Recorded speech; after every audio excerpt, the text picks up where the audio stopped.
Olá a todos, eu sou Antônio Onimaro, formação médica. Nós vamos conversar um pouco hoje sobre a arte de conduzir uma ambulância. E essa apresentação, ela se direciona não só ao condutor de ambulância, mas também para a equipe como um todo. Então nós vamos tentar mostrar algumas alterações que ocorrem, né, dentro do paciente, da vítima que está sendo transportado dentro de uma ambulância. Então vamos lá. Bom, quando a gente fala de ambulância, a gente já logo imagina, né, que tenha os benefícios dela. E uma delas é assim, que hoje, com a legislação vigente, desde 2003, nós temos um sistema.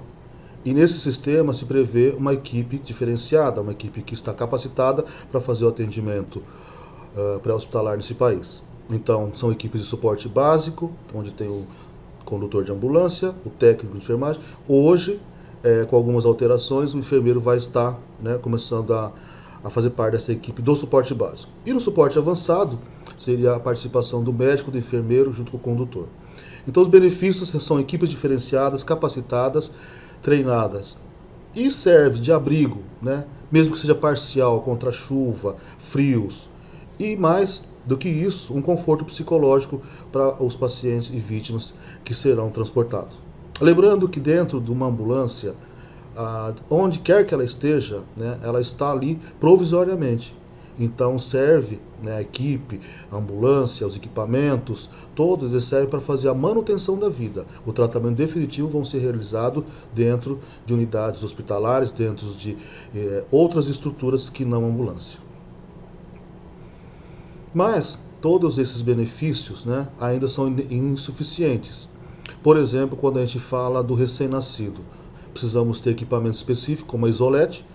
No entanto, ainda as condições são muito precárias no sentido, por exemplo, como se fosse uma UTI, né? Então, quando há necessidade de fazer esses transportes ou atendimentos que há necessidade de isolete, elas ainda, mesmo com toda a tecnologia, elas são insuficientes se comparada, por exemplo, uma UTI realmente dentro de uma estrutura hospitalar.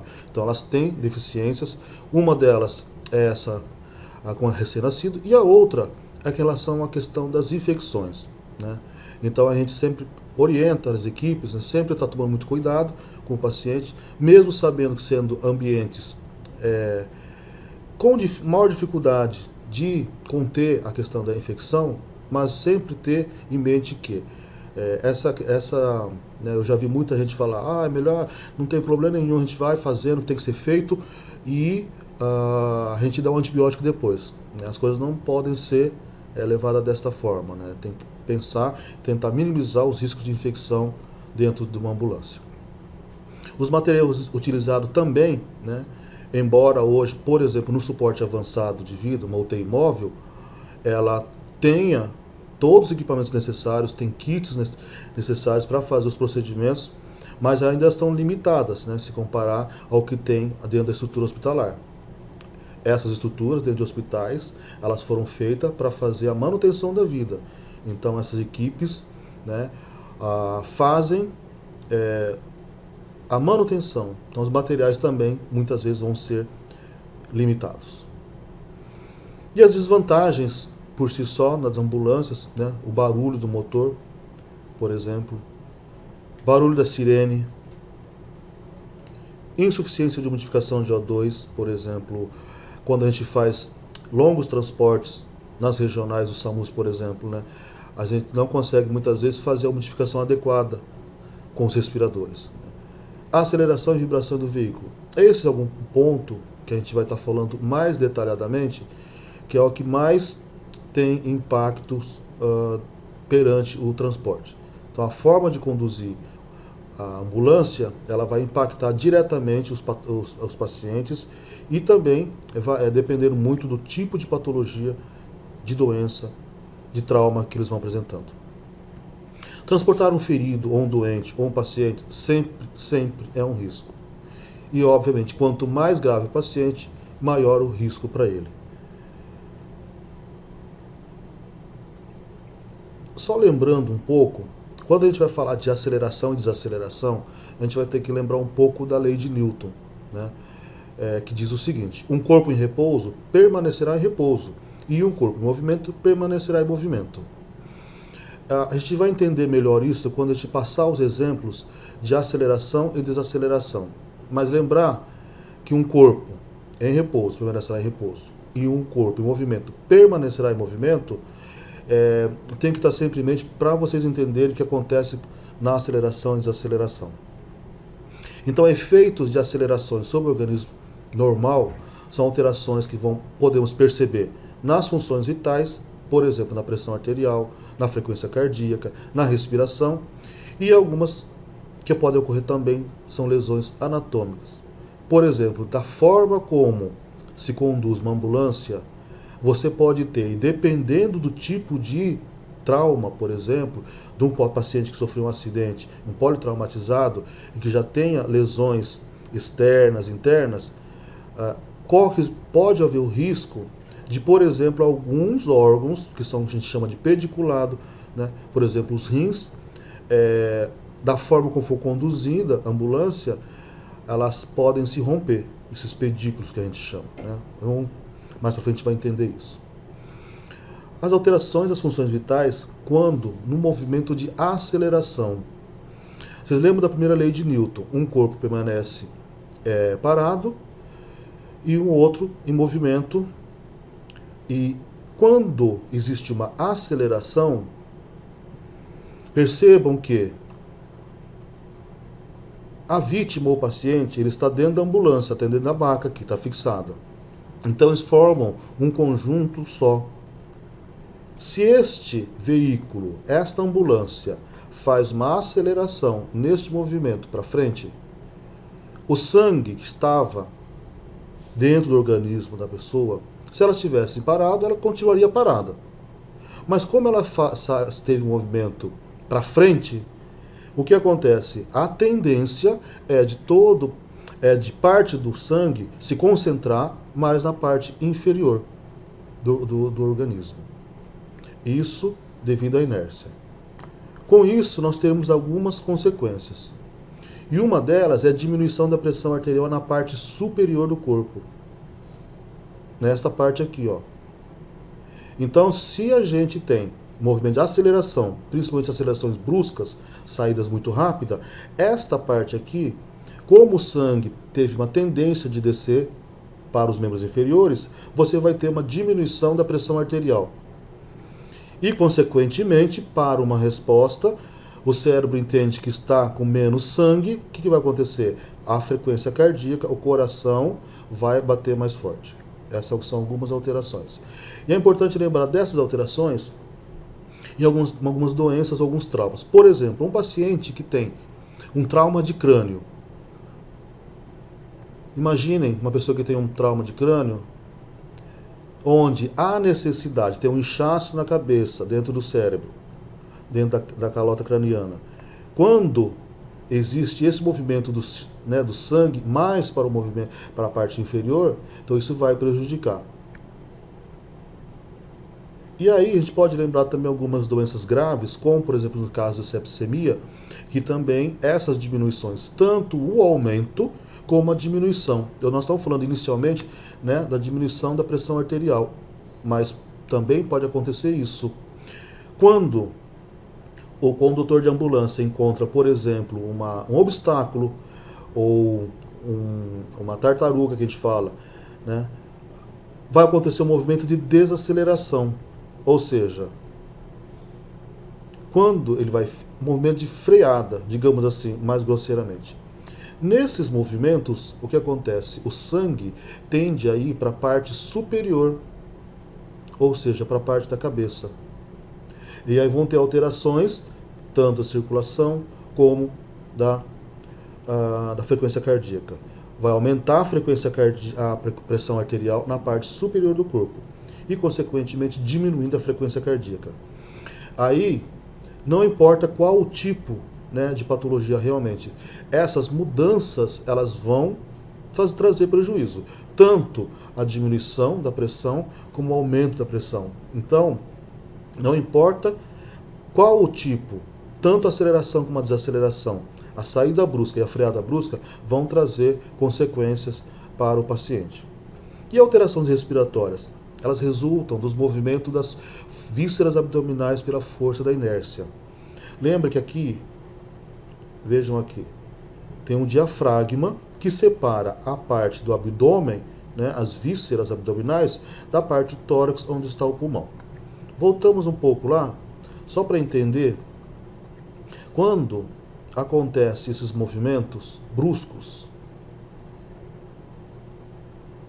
existe uma tendência das vísceras abdominais que estão subirem com o movimento. E o que vai acontecer? Ele vai bater, vai empurrar o diafragma. E nos pacientes que têm já uma dificuldade respiratória, um trauma de tórax, isso vai acabar interferindo, alterando. E a desaceleração das vísceras abdominais são jogadas contra o diafragma e bloqueiam. Não é só bloquear, na verdade pode só dificultar, mas o só dificultar já é um problema, né? Uma outra questão aqui, também dentro das alterações respiratórias, falando dos movimentos das vísceras, é que elas podem ocorrer nesses movimentos, o rompimento. Se já tiver uma prévia lesão, isso é mais fácil de acontecer. E nas alterações das funções vitais, continuando, todas as alterações ocorrem durante o transporte. Portanto, a condução deve ser o mais regular, mais uniforme, movimento uniforme, retilíneo, lembra? Então ele deve ser regular para que sejam, né, diminuídas essas alterações. O condutor se encontra em uma posição perpendicular, ele está sentado, né, conduzindo lá o volante e tal. Portanto, essas alterações, elas são sentidas de maneira bem mais amena que o paciente que se encontra normalmente deitado. Não que essas alterações não ocorram, né? Quando ele está sentado, os movimentos de freada e aceleração vão interferir, mas são muito pouco sentidos. E mesmo porque o condutor, uma vez que já está conduzindo, ele não tem nenhuma alteração, nenhuma doença, nem nada. Então isso não vai interferir diretamente na situação de saúde dele. Efeito das acelerações sobre a vítima.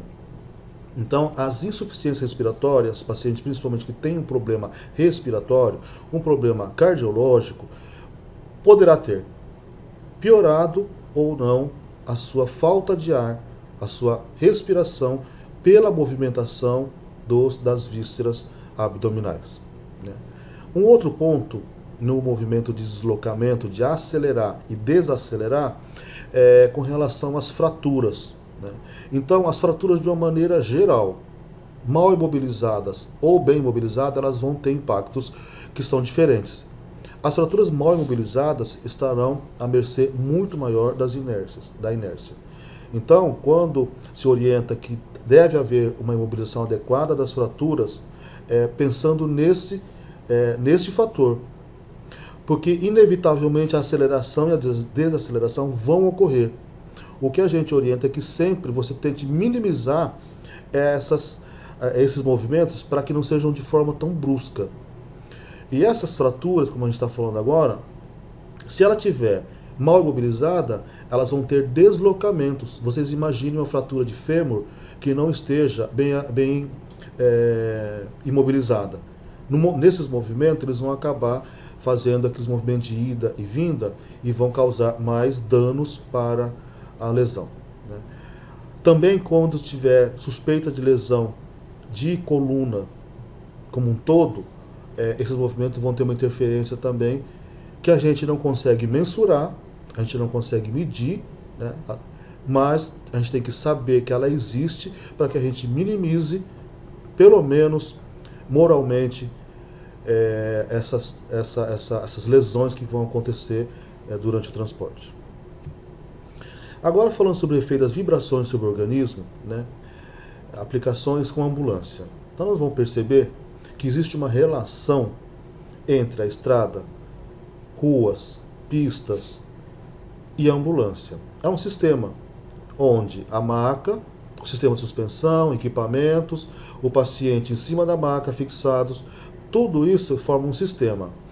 E tudo aquilo que a ambulância sente em relação às pistas, por exemplo, passa num buraco, como vocês estão vendo, ele vai passar diretamente para a suspensão, para a maca e para o paciente. Então, o paciente vai sentir toda a movimentação, todos os movimentos, ele vai estar sentindo durante o transporte.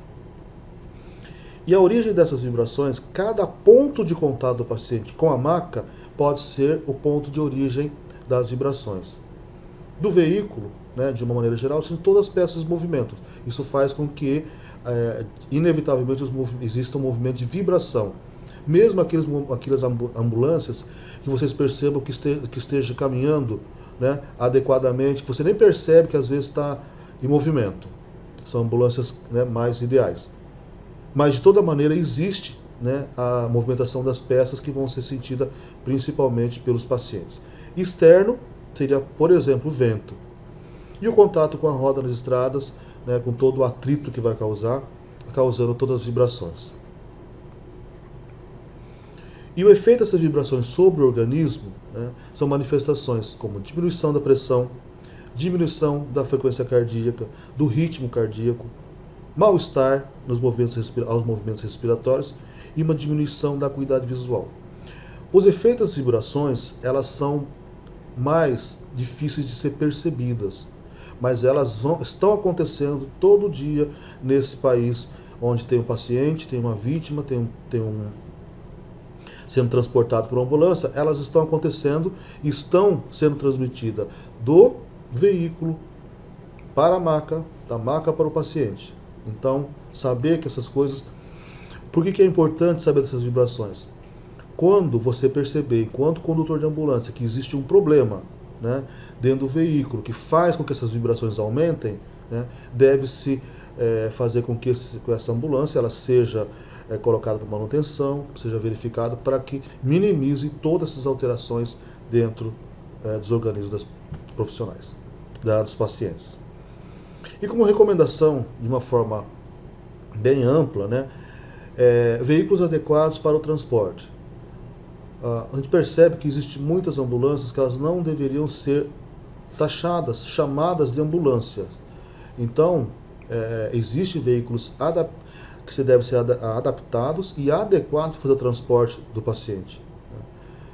Outro ponto é a questão da capacitação dos recursos humanos. E não é só do condutor de ambulância, é a capacitação do médico, do enfermeiro, de uma maneira geral, até no entendimento do que acontece com o organismo no momento de transporte, né?